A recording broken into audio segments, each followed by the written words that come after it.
voilà encore une fois de plus à notre émission Rendez-vous des leaders de ce dimanche. Nous aurons beaucoup plus à parler sur l'actualité politique. En cela, j'ai pour vous celui qu'on appelle par Boïka de l'Unité, Boïka du Congo, le président de la Ligue des jeunes de l'UDPS Kibasa, à qui je dis directement bonjour Boïka.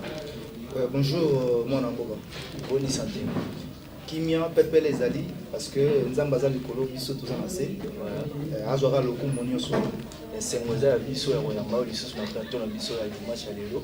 Et surtout beaucoup plus que Makamou. Mingi pour les autres déranger, pas dans Boka, Bazari, vraiment dans Posa, Baye, Mini.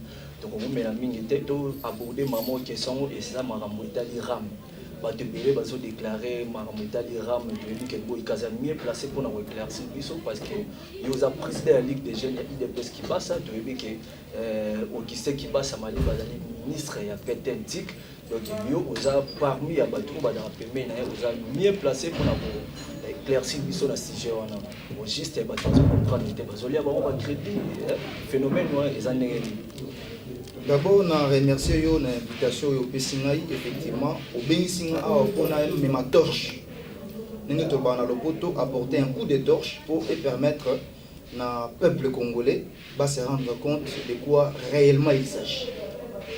Moni masolo ya ram oyo eza makambo mboka. Tant la makambo mboka eza makambo oyo ba discuter na auto bengaka conseil des ministres. Fandi, le ministre Nyonso, premier ministre, président de la République, a eu une décision pour appliquer le projet Morobo. Donc, RAM est l'équipe état pour.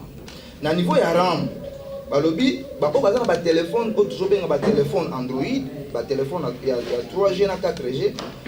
Et dans la taxe, il y a $7 par an. Donc, par année, dans l'année, $7. Na téléphone wa mukie boto bengi ba téléphone na mokokoli eza ba téléphone ba bazofuta $1 kaka na année na 6 mois o ba pesa ki liboso pour te comprendre le contexte et bandaki na mois d'octobre 2020 na mois d'octobre tangu système RAM et bandi ba signaler ba bi tangu yoza détenteur ya téléphone c'est-à-dire au bando futa na téléphone o ya ba capacité ba $7 ba Android na $7 on a so divisé en par 6 ndé pesa ki biso ba 1,7. Donc de 16, tant barondi, 6 7, donc ça dit 17. Donc, 1,17 $1,17 par mois. Donc, et ça pendant 6 mois, sur octobre, novembre, décembre, janvier, février, mars. Dans le mois de mars 2021, 6 mois on est coquille. Il y a un chico, et ça, recouvrement forcé. Ne tombez pas en haut. Mon bata régie des eaux, bata SDN ne passe à recouvrement forcé. Si vous yo, n'a pas moyen soana au bané ko pesa te oyo l'état en euros de la yo pesa. Donc, ndenge bané en octobre, en novembre, en décembre. Au lieu de dire 1,17 ou on a yo no chaté, mais pour la compréhension. Donc ça dit moi on a 6 mois et coquille, yo zaki na ba nyongo barrière. Ya mo moni ba ke na ba malem ba kata yo totalement. Biso toya au fâché pour les Congolais to silika makasi. Alors pour to silika makasi te non, to bana ko restreindre. Donc so za na pour activer to osomba unité à partir ba mobile money.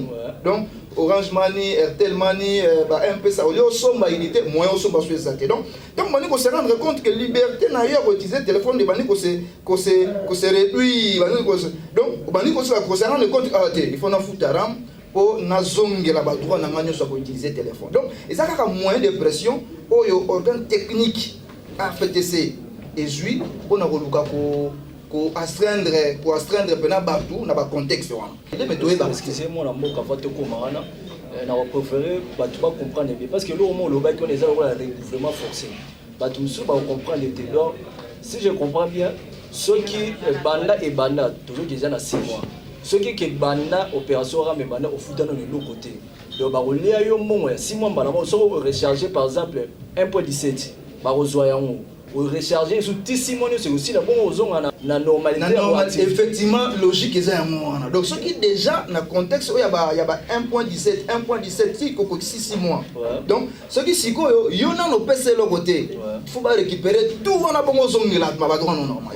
ya moi ce que eloko ça la que soki mutu no te na cheki dessin unité bazu yango nyonso dessin unité na bazu za lokwa bazu un mois na yo batiki le mois virgule wana po ikoka nengo chaki $2 vous comprenez sikoyo so to ndito zo na contexte so to zo na contexte ya ba auto bengaka ba valeur au ram mais au pas apporter parce qu'il faut montrer pourquoi il contribue lobby le quoi dernier mois de mai awa déjà kalaté ba ocha wifi gratuit na niveau ya campus na Uniki et puis comme ba istati na ba institution académique ya l'état nyonso donc les gens dans moni attention aux années étudiants mais dès lors ko yebi ke bande ko na biso ba leki na biso ba cousin na biso ba grand na biso baza na ba campus kuna ba otanga. Ce qu'on sait à l'internet gratuit, il faut que nous contribuer. Conscience il y a contribuer pour son pays. Il faut que tout bazar il y a un monde à signaler tout limite que ça y a oye bakate mais contribuer parce que là les lots marambaram pour na foot pour na téléphonie pour na wifi na ba frais d'ici des affaires incorporés na ba frais autre ba foot ya courant. Vous comprenez tant ba ko taxer au courant au foot il va biso wa SNEL au foot tu facture à SDL mais ça n'a kati et c'est incorporé au monde encore ça bimi na reboye internet ça na gratuit wifi au ça il a dit à l'état linga biso trop mais ko linga ça problème té mais entre temps yo oza contribuer à denango mais sans que y ait quand na système ngoko mais pour na biso wa ram on il faut contribuer pour développer mboka mamebele d'abord ezali parmi ba contrat de bosso parmi les autres insister oyo l'état agit par ebele ya contrat. Donc il faut qu'on négocier le contrat. Au moins, société, il faut exécuter, il y a des matériels, il y a et nettoyer le secteur de la télécommunication. Dans 100%, l'État congolais a 70%. Et puis, partenaires, ils ont exécuté à travers le matériel, il y a 30%. Ça, c'est de 1.